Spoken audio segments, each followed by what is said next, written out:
ഇടത് സർക്കാർ കൊണ്ടുവരുന്ന പദ്ധതിയാണോ എങ്കിൽ എന്തായാലും ഞങ്ങൾ എതിർത്തിരിക്കും എന്ന നിലപാടാണ് പ്രതിപക്ഷത്തിനും പ്രത്യേകിച്ച് നമ്മുടെ പ്രതിപക്ഷ നേതാവിനും.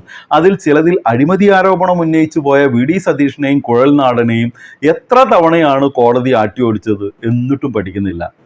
ഇപ്പോഴത്തെ പുതിയ പാലക്കാട് ആരംഭിക്കാൻ പോകുന്ന എഥനോൾ ഫാക്ടറിയുമായി ബന്ധപ്പെട്ടും വിവാദങ്ങളുമായി മുറ തെറ്റാതെ എത്തിയിരിക്കുന്നു സതീഷിനും കൂട്ടരും. എന്നാൽ ഇന്ന് ഈ വിഷയത്തിൽ മന്ത്രി എം.ബി. രാജേഷ് കൊടുത്ത മറുപടി കേട്ടപ്പോഴാണ് ശരിക്കും സതീഷിൻ്റെയും രാഹുൽ മാങ്ങേണ്ടിയുടെയും അതേപോലെ തന്നെ സംഘികളുടെയും കുരുപൊട്ടലിൻ്റെ രഹസ്യം മനസ്സിലായത്. കേരളത്തിലേക്ക് വരുന്ന സ്പിരിറ്റിൽ മഹാഭൂരിപക്ഷവും വരുന്നത് മഹാരാഷ്ട്രയിൽ നിന്നും കർണാടകയിൽ നിന്നുമാണ്. എന്നാൽ ഇത് വിതരണം ചെയ്യുന്ന പ്രധാന കമ്പനികൾ ആരുടെ ഉടമസ്ഥതയിലുള്ളതാണെന്നുള്ള വെളിപ്പെടുത്തൽ കേട്ടപ്പോഴാണ് സതീഷിൻ്റെയും മാങ്ങയണ്ടിയുടെയും സംഘികളുടെയും ഹാലടക്കത്തിൻ്റെ കാരണം ശരിക്കും മനസ്സിലായത്. കൂടെ പ്രതിപക്ഷ ആരോപണത്തിന് കുട പിടിച്ച മാപ്രകൾക്കും കിട്ടി ആവശ്യത്തിന് മന്ത്രിയുടെ വക. ഈ സ്പിരിറ്റ് മുഴുവൻ പ്രധാനമായിട്ടും വരുന്നത് എവിടുന്ന? ഇത് വരുന്നത് പ്രധാനമായിട്ടും മഹാരാഷ്ട്ര, കർണാടക തുടങ്ങിയ സംസ്ഥാനങ്ങളിൽ നിന്നാണ്. മധ്യപ്രദേശിൽ നിന്നും ഒയാസിസും സ്പിരിറ്റ് കേരളത്തിലേക്ക് എത്തിക്കുന്നുണ്ട്. 43 കമ്പനികളാണ് കേരളത്തിലേക്ക് സ്പിരിറ്റ് എത്തിക്കുന്നത്. 43 കമ്പനികൾ. കേരളത്തിലേക്ക് ദശലക്ഷക്കണക്കിന് ലിറ്റർ സ്പിരിറ്റ് കൊണ്ടുവരുന്ന ഒരു കർണാടക കമ്പനിയുണ്ട്. ആ കമ്പനിയുടെ പേര് ഹർഷ ഷുഗേഴ്സ്. അവരുടെ വെബ്സൈറ്റിലെ വിശദാംശമാണ് ഞാൻ പറയുന്നത്. ഞാൻ പറയുന്നതല്ല, അവരുടെ വെബ്സൈറ്റിൽ അവർ തന്നെ പറഞ്ഞ കാര്യം. ഹർഷ ഷുഗേഴ്സിന്റെ ചെയർപേഴ്സന്റെ പേര് ശ്രീമതി ലക്ഷ്മി ആർ ഹെബ്ബൽക്കർ. ലക്ഷ്മി ആർ ഹെബ്ബൽക്കർ. ചെയർപേഴ്സന്റെ സ്ഥാനങ്ങൾ എന്തൊക്കെയാണെന്ന് മദ്യക്കമ്പനിയുടെ വെബ്സൈറ്റിൽ തന്നെ ഉണ്ട്. എന്തൊക്കെയാണ് സ്ഥാനങ്ങൾ? MLA Belagavi Gramin, minister in Karnataka government, Mahila Congress state president, പിന്നെ വനിതാ ശിശുക്ഷേമ വകുപ്പിന്റെ മന്ത്രി കൂടിയാണ് ഈ സ്പിരിറ്റ് കമ്പനി ഉടമ.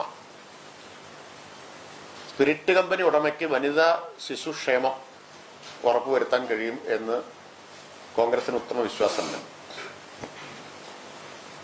ഇപ്പോ ഇനി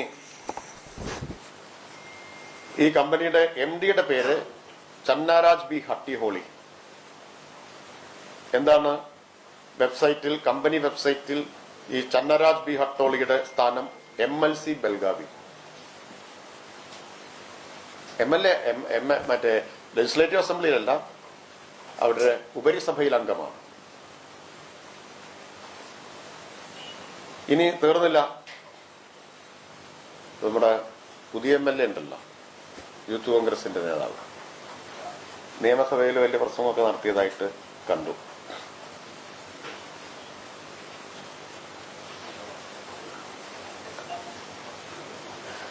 അദ്ദേഹം മനസ്സിലാക്കേണ്ട ഒരു കാര്യം, ഈ കമ്പനിക്ക് ഒരൊറ്റ ഡയറക്ടറേ ഉള്ളൂ. ഈ ലക്ഷ്മി ഹെബ്ബൽക്കറിന്റെ കമ്പനിക്ക് ഒരൊറ്റ ഡയറക്ടറേ ഉള്ളൂ. ആ ഡയറക്ടറുടെ പേര് മൃണാൾ ഹെബ്ബൽക്കർ. ഇനി ആരാണ് ഈ വിദ്വാൻ എന്നറിയണം. യൂത്ത് കോൺഗ്രസിന്റെ കർണാടക സംസ്ഥാന വൈസ് പ്രസിഡന്റാണ്. വെബ്സൈറ്റിൽ വിവരം. യൂത്ത് കോൺഗ്രസിന്റെ കർണാടക സംസ്ഥാന വൈസ് പ്രസിഡന്റ്. ഇതൊന്നും ഞാൻ കണ്ടുപിടിക്കേണ്ട കാര്യങ്ങളല്ല, യഥാർത്ഥത്തിൽ നിങ്ങൾ കണ്ടുപിടിക്കേണ്ട കാര്യങ്ങളാണ്. നിങ്ങൾക്ക് തിരക്കായതുകൊണ്ട് ഞാൻ സഹായിക്കുന്നു എന്ന് മാത്രമേ ഉള്ളൂ. ഈ വിവരങ്ങളൊക്കെ പങ്കുവെച്ചുകൊണ്ട് മാധ്യമങ്ങൾ സഹായിക്കുന്നതാണ്. ഇതെല്ലാം സാധാരണഗതിയിൽ പണ്ടാണെങ്കിൽ മാധ്യമങ്ങൾ കണ്ടെത്തി പുറത്തു കൊണ്ടുവരുമായിരുന്നതാണ്. അപ്പോ യൂത്ത് കോൺഗ്രസ് സംസ്ഥാന വൈസ് പ്രസിഡന്റ് ഡയറക്ടറും കർണാടകയിലെ കോൺഗ്രസ് മന്ത്രിസഭയിലെ വനിതാ ശിശുക്ഷേമ വകുപ്പ് മന്ത്രി ചെയർപേഴ്സണും പിന്നെ കർണാടകയിലെ കോൺഗ്രസ് MLC MDയുമായിട്ടുള്ള കമ്പനി കേരളത്തിലേക്ക് വൻതോതിൽ സ്പിരിറ്റ് കൊണ്ടുവരുന്നതാണ്. അപ്പോ ശ്രീ V.D. സതീശൻ, രമേശ് ചെന്നിത്തല മുതൽ യൂത്ത് കോൺഗ്രസ് പ്രസിഡന്റ് വരെയുള്ളവരുടെ വേദന എന്താണെന്ന് ഇപ്പൊ മനസ്സിലായില്ലേ? ഇനി ആർക്കെങ്കിലും മനസ്സിലാവാനുണ്ടോ? സ്പിരിറ്റ് മാത്രമല്ലല്ലോ കൊണ്ടുവരുന്നത്, കോൺഗ്രസിന് ആവശ്യമായിട്ടുള്ള സകല ദ്രവ്യവും ഈ വഴിക്ക് കർണാടകയിൽ നിന്നല്ലേ വരുന്നത്. അപ്പൊ അവർക്ക് കുറച്ച് വിഷമം കാണും. അതുകൊണ്ടാണ് അവർ ഇത്ര ഹാലിളകിയ മട്ടിൽ പെരുമാറിക്കൊണ്ടിരിക്കുന്നത്. ആ രഹസ്യം യഥാർത്ഥത്തിൽ എളുപ്പത്തിൽ കേരളത്തിലെ മാധ്യമങ്ങൾക്ക് കഴിയുമായിരുന്നതേ ഉള്ളൂ. 1 കോടി ലിറ്ററിലധികം സ്പിരിറ്റ് കേരളത്തിലേക്ക് കൊണ്ടുവരുന്ന വേറൊരു കമ്പനിയുടെ പേരാണ് റാഡിക്കോ മഹാരാഷ്ട്ര. 1 കോടി ലിറ്റർ, 9.26 കോടി ലിറ്ററാണ് കഴിഞ്ഞ വർഷം വന്ന സ്പിരിറ്റ്. ഈ റാഡിക്കോ മഹാരാഷ്ട്രയെ കുറിച്ച് ഹിന്ദുസ്ഥാൻ ടൈംസിൽ വന്നൊരു വാർത്ത ഞാൻ പറയാം. Politicians and liquor a unique blend എന്ന തലക്കെട്ടിലാണ് വാർത്ത. അതിൽ മഹാരാഷ്ട്രയിലെ നേതാക്കളുടെ മദ്യക്കമ്പനി ബന്ധങ്ങളുടെ വിശദാംശങ്ങളുണ്ട്. അതിൽ പറയുന്നു, റാഡിക്കോ NV ഡിസ്റ്റിലറീസ് ഉടമയുടെ പേര് ചാരുദത്ത എന്ന അമിത് പാൽവെ. അതാണ് ചാരുദത്ത എന്ന അമിത് പാൽവെ. അദ്ദേഹം തന്നെ ഹിന്ദുസ്ഥാൻ ടൈംസുകാരോട് സമ്മതിച്ചിട്ടുണ്ട്. ആരാണ് ഈ ചാരുദത്ത എന്ന അമിത് പാൽവെ? നിലവിൽ മഹാരാഷ്ട്രയിലെ BJP മന്ത്രിയും മുൻ കേന്ദ്രമന്ത്രിയുമായ പങ്കജ മുണ്ടയുടെ ഭർത്താവ്. BJPക്കാർ പാവം കുറെ സ്ത്രീകളെ കൊണ്ട് കുടം ചുമന്നിട്ട് എന്റെ വീട്ടിലേക്ക് മാർച്ച് നടത്തിച്ചിരുന്നു. അതിനാവശ്യമായിട്ടുള്ള ചെലവ് ഇവരാരെങ്കിലും കൊടുത്തതാണോ എന്ന് എനിക്ക് അറിഞ്ഞൂടാ. പങ്കജ മുണ്ടെ മന്ത്രിയാണ്. അപ്പൊ കോൺഗ്രസിന്റെ വനിതാ മന്ത്രിക്കും സ്പിരിറ്റ് കമ്പനിയുണ്ട്, BJPയുടെ വനിതാ മന്ത്രിക്കും സ്പിരിറ്റ് കമ്പനിയുണ്ട്.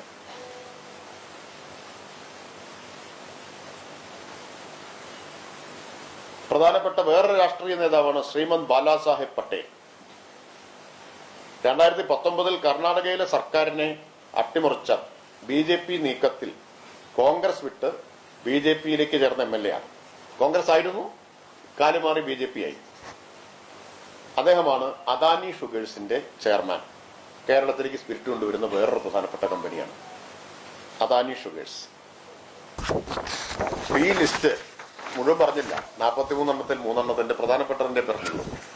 ഈ ലിസ്റ്റ് ഒന്ന് എടുത്ത് നോക്കിയാൽ ബാക്കി നിങ്ങൾക്ക് വിട്ടിരുന്നു. ഇത്രയൊക്കെ ക്ലൂ തന്നാൽ മതിയല്ലോ. ബാക്കി നിങ്ങൾ കണ്ടുപിടിക്കൂ. ഈ ലിസ്റ്റ് വന്നാൽ അറിയാം എന്താണ് ഈ കോൺഗ്രസും BJPയും കടന്ന് ഇത്ര വെപ്രാളപ്പെടുന്നതിന്റെ കാര്യമെന്ന്. ഈ വിഷയത്തിൽ ആദ്യം പ്രതിപക്ഷം ഉന്നയിച്ച ആരോപണം ഇതിൽ ടെൻഡർ ക്ഷണിച്ചിട്ടില്ല, അതുകൊണ്ട് അഴിമതിയുണ്ട് എന്നായിരുന്നു. കോന്തം കൊല്ലത്ത് പോയ പോലെ ഈ വാദവുമായി നിയമസഭയിലെത്തിയപ്പോൾ മുഖ്യമന്ത്രി പിണറായി തന്നെ എടുത്തിട്ട് കുടഞ്ഞതോടെ ആ ആരോപണം വിട്ടു പുതിയ ആരോപണവുമായി വന്നു. ഈ കമ്പനി ഭൂഗർഭജലം മൊത്തം ഊറ്റിക്കൊണ്ടുപോകുമത്രേ, അതുകൊണ്ട് ഇത് ഇവിടെ അനുവദിക്കാൻ പാടില്ല എന്ന്. അതിനും മന്ത്രി കൊടുത്ത മറുപടി കേട്ടപ്പോൾ ഈ പ്രതിപക്ഷത്തിന്റെ നിലവാരത്തെക്കുറിച്ച് ഓർത്ത് ലജ്ജിച്ചു പോയി. മനുഷ്യർക്ക് ഇത്ര തരം താഴാനാവുമോ? അങ്ങേയറ്റം തെറ്റായ പ്രചരണം ആസൂത്രിതമായി പ്രതിപക്ഷം നടത്തിക്കൊണ്ടിരിക്കുകയാണ്. ചില മാധ്യമങ്ങളും അത് ഏറ്റുപിടിക്കുകയാണ്. ഭൂഗർഭ ജലചൂഷണം നടത്തുന്നു എന്നുള്ളതാണ്. ഒരു കാര്യം അസന്നിഗ്ധമായി ഒരു സംശയത്തിനും ഇടയില്ലാതെ വ്യക്തമാക്കാൻ ആഗ്രഹിക്കുകയാണ്. ഒരു തുള്ളി ഭൂഗർഭജലം ഈ പ്ലാന്റിന് വേണ്ടി എടുക്കാൻ അനുവദിക്കുന്ന പ്രശ്നമില്ല. അങ്ങനെ ഒരു പ്രപ്പോസലിനല്ല സർക്കാർ അംഗീകാരവും നൽകിയിട്ടുള്ളത്. ഇതറിയാത്തതുകൊണ്ടല്ല, ഈ കാര്യമൊക്കെ ഞാൻ പറഞ്ഞതാണ്, മുഖ്യമന്ത്രി വിശദമായി പറഞ്ഞതാണ്.